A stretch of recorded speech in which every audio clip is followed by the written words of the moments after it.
Hi hello, എന്തൊക്കെയുണ്ട് വിശേഷം? അപ്പം ഇന്ന് തയ്യാറാക്കുന്നത് ഒരു ബിരിയാണിയാണ് കേട്ടോ. ഞങ്ങളുടെ നാട്ടിലൊക്കെ കല്യാണങ്ങളിലൊക്കെ ഉണ്ടാക്കുന്ന ഒരു ചിക്കൻ ബിരിയാണിയാണ്. അപ്പോൾ അതെങ്ങനെയാണ് ഉണ്ടാക്കുന്നതെന്ന് നോക്കാം. അതിനായിട്ട് ഞാൻ 1/2 കിലോ ചിക്കനാണ് എടുത്തിട്ടുള്ളത്. അത് കഴുകി വൃത്തിയാക്കി വെച്ചിട്ടുണ്ട്. ഇനി അതിലേക്ക് നമുക്ക് കുറച്ച് മസാല തേച്ച് വെക്കണം. ഞാൻ ഈ മസാലയാണ് കേട്ടോ ഇട്ട് കൊടുക്കുന്നത്. ഇത് എല്ലാ നാട്ടിലും കിട്ടൂല എന്നാണ് തോന്നുന്നത്. ഇവിടെ തമിഴ്നാട്ടിലൊക്കെ കിട്ടുന്നുണ്ട്. നിങ്ങളുടെ നാട്ടിലത് കിട്ടുന്നില്ല എന്നുണ്ടെങ്കിൽ കുറച്ച് കോൺഫ്ലവറും കാശ്മീരി മുളക് പൊടി, ഉപ്പും മഞ്ഞൾപ്പൊടി ഇട്ട് കൊടുത്താൽ മതി കേട്ടോ. അപ്പോൾ ഞാനിതാ മഞ്ഞൾപ്പൊടിയും കുറച്ച് കുരുമുളക് പൊടിയും ഇട്ട് കൊടുത്തിട്ടുണ്ട്. ഈ മസാലയിൽ ഉപ്പുള്ളത് കൊണ്ട് ഞാനിപ്പോൾ ഉപ്പിട്ട് കൊടുക്കുന്നില്ല. കുറവാണെന്ന് തോന്നുകയാണെങ്കിൽ മാത്രമേ പിന്നീട് ഇട്ട് കൊടുക്കുന്നുള്ളൂ. ഒരു ടേബിൾ സ്പൂൺ ഇഞ്ചി വെളുത്തുള്ളി പേസ്റ്റ് ഇട്ട് കൊടുക്കുന്നുണ്ട്. ഇനി നന്നായിട്ട് കൈ കൊണ്ടൊന്ന് മിക്സ് ചെയ്ത് എടുക്കുന്നുണ്ട്. ഇനി ഇതൊരു അരമണിക്കൂർ മാറ്റി വെക്കണം.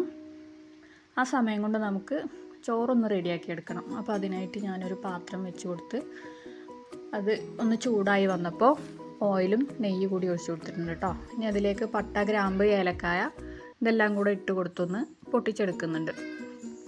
നമ്മുടെ ചാനൽ ആരെങ്കിലും സബ്സ്ക്രൈബ് ചെയ്യാതെ കാണുന്നവരുണ്ടെങ്കിൽ ഒന്ന് സബ്സ്ക്രൈബ് ചെയ്യുക. പുതിയതായിട്ട് കാണുന്നവരൊക്കെ ഉണ്ടാവുമല്ലോ, അപ്പോൾ അവരൊക്കെ ഒന്ന് സബ്സ്ക്രൈബ് ചെയ്യുക കേട്ടോ. നിങ്ങൾക്ക് വീഡിയോ ഇഷ്ടപ്പെടുകയാണെന്നുണ്ടെങ്കിൽ നിങ്ങളുടെ ഫ്രണ്ട്സിന്, ഫാമിലിക്കൊക്കെ ഒന്ന് ഷെയർ ചെയ്ത് കൊടുക്കുക.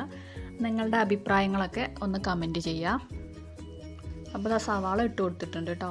സവാള ഒന്ന് വഴറ്റിയെടുക്കണം. അതിലേക്ക് കുറച്ച് ക്യാരറ്റ് കൂടി ഇട്ട് കൊടുക്കുന്നുണ്ട്. ചെറുതായിട്ട് കട്ട് ചെയ്തെടുത്തുള്ള ക്യാരറ്റാണ് ഇട്ട് കൊടുക്കുന്നത്.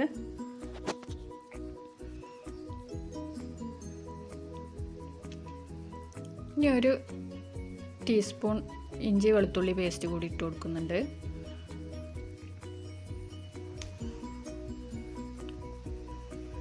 ഇതെല്ലാം കൂടി നന്നായിട്ടൊന്ന് വഴറ്റിയെടുത്തതിന് ശേഷം നമുക്കതിലേക്ക് വെള്ളം ഒഴിച്ച് കൊടുക്കണം. ഞാൻ 1/2 കിലോ അരിയാണ് കേട്ടോ എടുത്തിട്ടുണ്ടായിരുന്നത്. നിങ്ങൾ എത്രയാണ് അരി എടുക്കുന്നത് അതിൻ്റെ 2 ഇരട്ടി വെള്ളം ഒഴിച്ച് കൊടുക്കുക കേട്ടോ. അപ്പോൾ ഞാൻ വെള്ളം ഒഴിച്ച് കൊടുക്കുന്നുണ്ട്.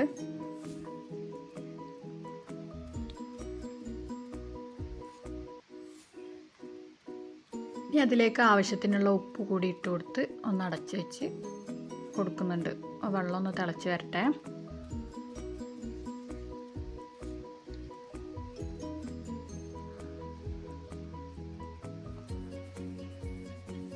വെള്ളം തിളച്ച് വന്നിട്ടുണ്ട്. ഞാൻ നേരത്തെ കഴുകി ഊറ്റി വെച്ചിട്ടുള്ള അരി അതിലേക്ക് ഇട്ട് കൊടുക്കുന്നുണ്ട്. ഇനി അത് നന്നായിട്ടൊന്ന് ഇളക്കി കൊടുത്തതിന് ശേഷം വേവാനായിട്ട് അടച്ചു വെച്ച് കൊടുക്കാം. ഇനി അത് വെന്ത് വരുന്ന സമയം കൊണ്ട് നമുക്ക് ചിക്കൻ ഒന്ന് ഫ്രൈ ചെയ്തെടുക്കണം. അപ്പോൾ അതിന് ഞാൻ ഒരു ചട്ടിയിൽ എണ്ണ ഒഴിച്ചു കൊടുത്തിട്ടുണ്ട്. അതൊന്ന് ചൂടായി വന്നപ്പോൾ അതിലേക്ക് നമ്മൾ നേരത്തെ മസാല തേച്ച് വെച്ചിട്ടുണ്ടായിരുന്നല്ലോ, ആ ചിക്കൻ അതിലേക്ക് ഇട്ട് കൊടുക്കുന്നുണ്ട്. ചിക്കൻ വെറുതെ ഒന്ന് ഫ്രൈ ചെയ്തെടുത്താൽ പോരാ കേട്ടോ. ചിക്കൻ നന്നായിട്ട് വേവിക്കണം.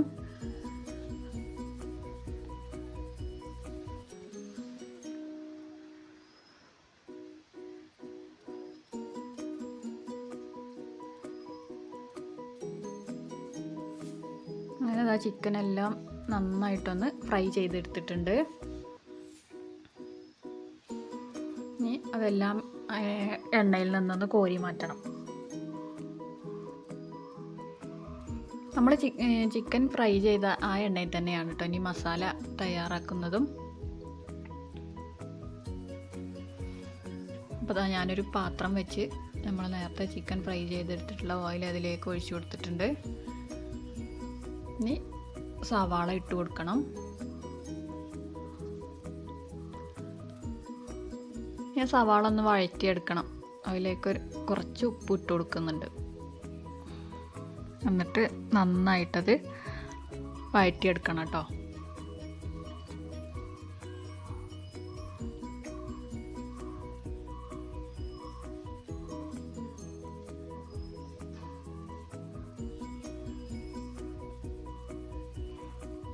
സവാള കുറച്ചൊന്ന് വഴണ്ട് വന്നിട്ടുണ്ട്. അതിലേക്ക് ഇഞ്ചി വെളുത്തുള്ളി പേസ്റ്റ് ഇട്ട് കൊടുക്കുന്നുണ്ട്. എന്നിട്ട് നന്നായിട്ടൊന്ന് മിക്സ് ചെയ്ത് കൊടുക്കുക. ആ ഇഞ്ചിൻ്റെയും വെളുത്തുള്ളിൻ്റെയും ആ പച്ച മണമൊക്കെ ഒന്ന് പോകുന്നത് വരെ നന്നായിട്ടൊന്ന് വഴറ്റിയെടുക്കണം. അതിലേക്ക് തക്കാളി ഇട്ട് കൊടുത്തിട്ടുണ്ട്. തക്കാളി നന്നായിട്ട് വേവണം. കുറച്ച് മല്ലിയിലയും പുതിനയിലയും കൂടെ ഇട്ട് കൊടുക്കുന്നുണ്ട് കേട്ടോ.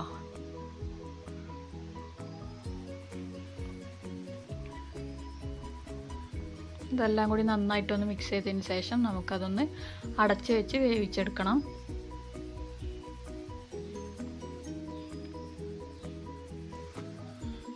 അപ്പോൾ അതാ തക്കാളിയും ഒക്കെ നന്നായിട്ട് വെന്ത് വന്നിട്ടുണ്ട്. ഇനി നമുക്കതിലേക്ക് കുറച്ച് ബിരിയാണി മസാല ഇട്ട് കൊടുക്കണം.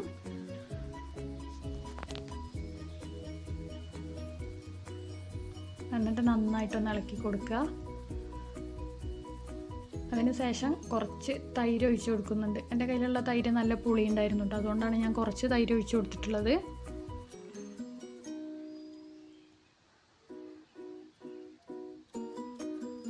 ഇനി നമുക്ക് നേരത്തെ ഫ്രൈ ചെയ്ത് വെച്ചിട്ടുള്ള ചിക്കൻ അതിലേക്ക് ചേർത്ത് കൊടുക്കണം. എന്നിട്ട് നന്നായിട്ടൊന്ന് മിക്സ് ചെയ്തതിന് ശേഷം ഒരു 5 മിനിറ്റ് ഒന്ന് അടച്ച് വെച്ച് കൊടുക്കുന്നുണ്ട്.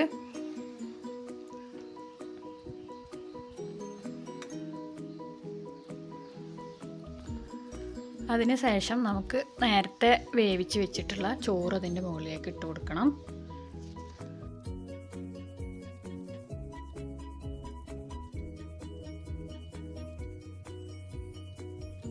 ഇനി കുറച്ച് നെയ്യ് ഒഴിച്ച് കൊടുക്കുന്നുണ്ട്.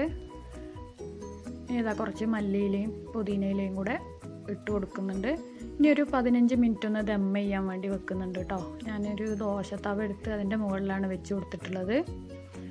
ഒരു 15 മിനിറ്റിന് ശേഷം തുറന്ന് നോക്കുമ്പോൾ ഇതുപോലെ ആയിട്ടുണ്ട്. അപ്പോൾ എല്ലാവരും വീട്ടിലൊന്ന് ഉണ്ടാക്കി നോക്കുക. എന്നിട്ട് നിങ്ങളുടെ അഭിപ്രായങ്ങളൊക്കെ കമൻറ്റിലൂടെ അറിയിക്കുക കേട്ടോ. അപ്പോൾ വീഡിയോ ഇഷ്ടപ്പെട്ടാൽ നിങ്ങളുടെ ഫ്രണ്ട്സിനും ഫാമിലിക്കൊക്കെ ഒന്ന് ഷെയർ ചെയ്ത് കൊടുക്കുക. അപ്പോൾ ഇന്നത്തെ വീഡിയോ ഇത്രയൊക്കെ ഉള്ളൂ.